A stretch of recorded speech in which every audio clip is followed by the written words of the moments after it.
I was attending a church that was heavy into submission. And I listened, and I believed part of it. I went to my pastor and I said, it looks good on paper, but Roger, it doesn't work in reality, because I wasn't able to submit to the man I was married to in a biblical sense. And that was because I was hearing that husbands were prophets, priests, and providers. My husband was a fabulous provider. I had everything I needed or wanted, and so did the children.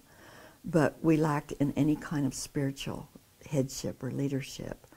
And my heart was crying for someone to lead us, pray with us, maybe read the Bible with us, give us life lessons. And he was not comfortable with that because he felt he was doing what he was supposed to do, provide for us. And in my heart, I realized I quit honoring him and respecting him because he was not, quote, this godly leader. And I was crying to the Lord because that's what I wanted for my children. They were teenagers, knew we wouldn't have them much longer, and I wanted his fatherly, godly influence on them. And I was crying to the Lord about this, and I was complaining. And he led me to 1 Peter 3, and the word said that we should follow Sarah's example because she called Abraham Lord. And I thought about that, and I just verbally told the Lord he was a jerk. He compromised her virtue twice. Why would she call him Lord? He didn't deserve that honor. The Lord spoke to my heart and said, she honored his position because God had placed him there. She didn't necessarily honor his character.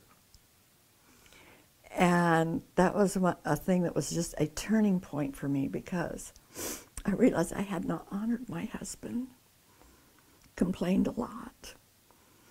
And I repented big time with the Lord, asked for a new heart, for him to place that respect and honor in my heart.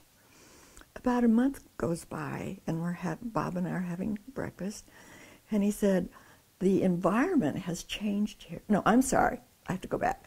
Something has changed around here dramatically. Being flip, I said, oh, do you think I've moved the furniture again?